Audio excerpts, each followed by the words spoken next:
आज हम बात करेंगे ब्रेस्ट फीडिंग के बारे में। ब्रेस्ट फीडिंग के पीछे का साइंस, ब्रेस्ट मिल्क प्रोडक्शन का साइंस और ब्रेस्ट मिल्क और ब्रेस्ट फीडिंग में पेशेंट को और रिलेटिव को क्या क्या दिक्कत आती है, ये सारे प्रैक्टिकल थिंग ही हम आज डिस्कस करेंगे। और मेरे पेशेंट के जो कॉमन क्वेश्चंस है वो आज मैंने नोट डाउन किए हैं और उसके ऊपर ही हम डिस्कशन करने वाले हैं, जिससे आपके पूरे डाउट्स क्लियर हो जाए जो कभी बुक में या कोई सोशल मीडिया पे अपडेटेड नहीं है। ब्रेस्ट मिल्क प्रोडक्शन का साइंस। बहुत सारे पेशेंट और रिलेटिव ये समझते हैं जैसे ही डिलीवरी हुई next within few hours आपको ब्रेस्ट मिल्क प्रोडक्शन चाहिए, बट ये कोई मैजिक नहीं है, ये एक साइंस है। It will take some time. इसके पीछे का साइंस है, दो हार्मोन पे डिपेंड करता है, प्रोलैक्टिन एंड ऑक्सीटोसिन। तो प्रोलैक्टिन और ऑक्सीटोसिन ऐसे हार्मोन है जो ब्रेस्ट मिल्क बनाने में और उसको प्रोडक्शन को निकालने में मदद करता है। इसमें थोड़ा सा टाइम लगता है। इनिशियल फ्यू आवर्स में जो सिक्रेशन निकलता है जिसको कोलोस्ट्रम बोलते हैं, सबसे ज़रूरी वो बच्चे के लिए होता है। और इसी में सारे लोग मिस्टेक करते हैं कि जैसे ही बच्चा आया ब्रेस्ट मिल्क नहीं है, सिर्फ ड्रॉप आ रहा है, उसको ऊपर से कुछ ना कुछ दे देते हैं, शहद चटा देते हैं या फिर कुछ ना कुछ फॉर्म में दूसरा मिल्क सप्लाई कर देते हैं। तो वैसा नहीं करना है। ब्रेस्ट मिल्क के फ़ायदे क्या क्या है? फ़ायदा बेबी के लिए भी होता है और मदर के लिए भी होता है। सबसे पहले बेबी के लिए वो न्यूट्रिशन तो प्रोवाइड करता ही है, जो कोलेस्ट्रॉम है उसमें कुछ एंटीबैक्टीरियल फंक्शन भी होता है जो उसको इन्फेक्शन से बचाता है। दूसरा, कुछ माइक्रोबायोम्स होते हैं और प्रीबायोटिक मटेरियल्स होता है। साथ में फैट, कार्बोहाइड्रेट, प्रोटीन, मिनरल्स, ये विटामिन, ये सब चीजें तो होती ही है, बट कोलेस्ट्रॉम बच्चे को शुरू की इन्फेक्शन से बचाने में काफी मदद करता है। सेकंड, फॉर मदर्स, मदर के लिए जब भी बच्चा ब्रेस्ट फीडिंग करता है ऑक्सीटोसिन हार्मोन रिलीज होता है, जिसकी वजह से मदर का यूट्रस टाइट होने में मदद करता है, वो अच्छे से क्लीन हो पाता है, प्लस पोस्टपार्टम हेमरेज मतलब हैवी ब्लीडिंग से भी बचाता है और यूट्रस धीरे धीरे अपनी प्री प्रेग्नेंट साइज पे पहुंचने लगता है। मिल्क प्रोडक्शन 2 to 4 डेज लेता है, विद इन आवर्स नहीं होगा, it will take some time.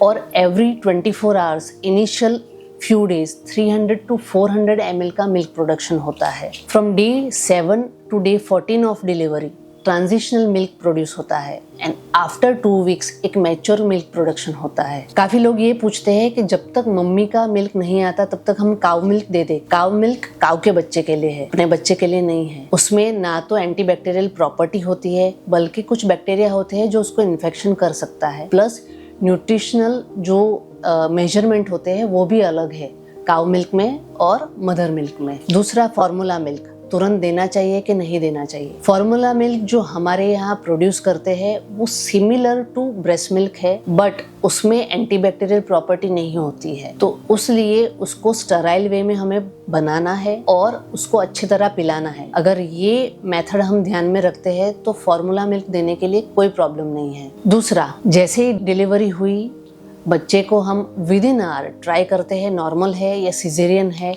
जैसे ही मदर रूम में शिफ्ट होती है या नॉर्मल डिलीवरी के वक्त जब भी मदर अंदर है लेबर रूम में, we can try for establishment of breast sucking. जब भी बच्चा सकिंग करता है एक स्टिम्युलेशन प्रोड्यूस करता है और वो सिग्नल ब्रेन तक जाता है। ब्रेन से जो सिग्नल मिलेगा उसकी वजह से प्रोलैक्टिन हार्मोन रिलीज होता है, जिसकी वजह से ब्रेस्ट मिल्क प्रोडक्शन में मदद करता है। और सकिंग की वजह से एक ऑक्सीटोसिन हार्मोन रिलीज होता है जिसका यूज मैंने आपको पहले बताया। प्रोलैक्टिन हार्मोन जो है वो मदर को रिलैक्स रखता है, काम एनवायरनमेंट प्रोड्यूस करता है, और ऑक्सीटोसिन बच्चे के लिए easy to breast milk sucking हो जाए उसका काम करता है, जिसको इजेक्शन रिफ्लेक्स बोलते हैं। इजेक्शन रिफ्लेक्स से बच्चा जैसे ही सकिंग करता है ऑक्सीटोसिन हार्मोन की वजह से वो इजीली निप्पल से फ्लो होता है ताकि बच्चा लेस एफर्ट में फीडिंग कर पाए। ये ऑक्सीटोसिन हार्मोन जब भी मदर बच्चे की क्राई सुनती है, उसको टच करती है या उसके बारे में कुछ लविंगली सोचती है, वो अपने आप ही ब्रेन प्रोड्यूस करना शुरू कर देता है, जिससे ये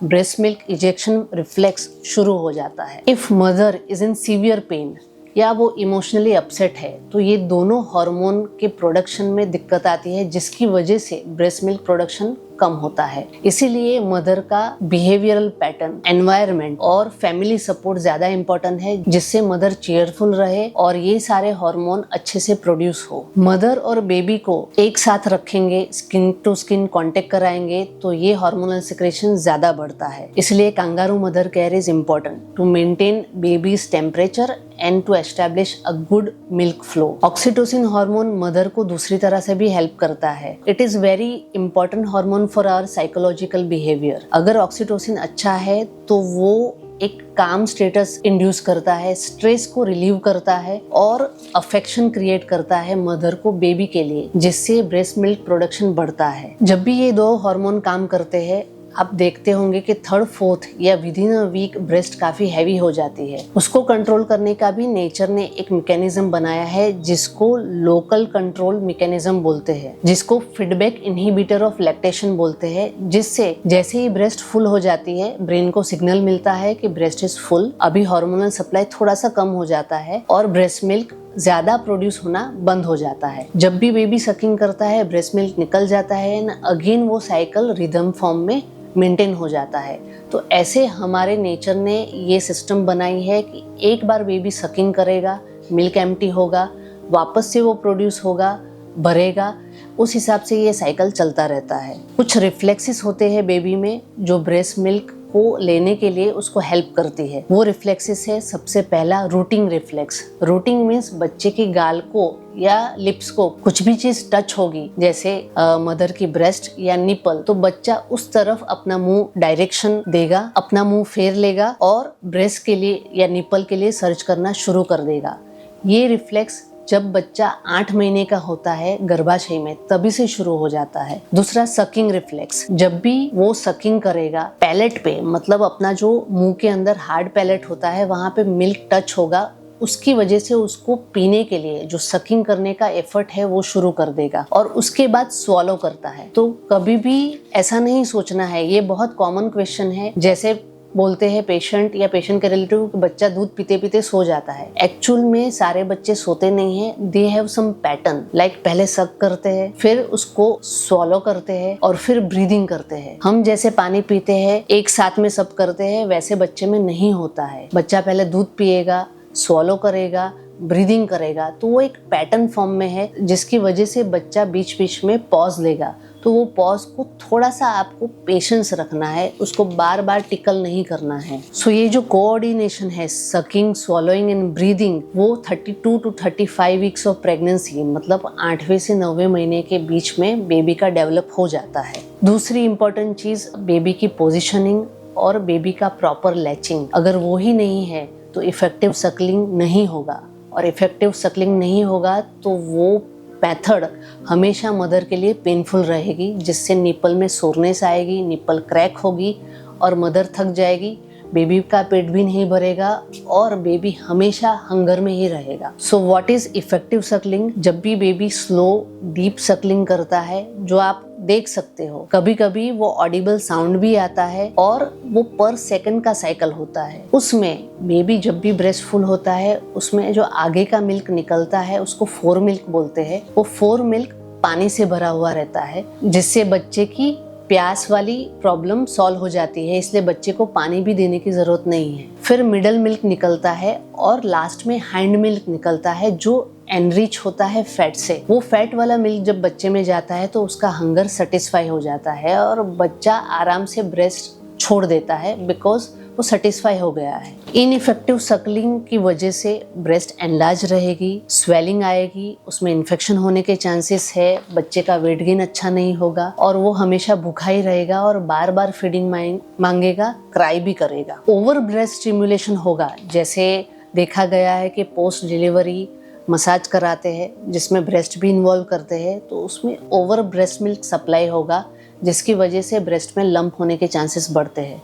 तो ब्रेस्ट पे कभी भी मसाज नहीं करना है unless and until it is required. So poor attachment के कॉजेस क्या क्या है? सबसे पहला, आप तुरंत ही बॉटल फीड या स्पून फीडिंग दे देते हो, तो बच्चे को कंफ्यूजन रहता है, because bottle nipple is always easier than breast nipple. तो वैसा नहीं करना है, कभी भी बॉटल फीड नहीं देना है. फ्लैट निप्पल है या इन्वर्टेड निप्पल है तो, और कभी कभी मदर को अगर स्किल्ड हेल्प या इतना नॉलेज नहीं है तो पुअर लैचिंग होता है. तो प्रॉपर लैचिंग का मतलब है बेबी पूरा निप्पल और एरियोला का lower part, most of the part अपने माउथ में ले, उसका लोअर लिप आउटवर्ड टर्न हो और वो पैलेट और टंग की वजह से प्रेसिंग मूवमेंट करे, रिदमिंग मूवमेंट करे, जिसकी वजह से निप्पल और लोअर लोअर एरियोला, पैलेट और टंग के बीच कंप्रेस हो और मिल्क फ्लो अच्छे से हो। ये प्रॉपर लैचिंग है। इसमें मदर को आराम से स्ट्रेट सीधा पोजीशन में बैठना है, लीन नहीं करना है ताकि उसको कमर दर्द नहीं हो, और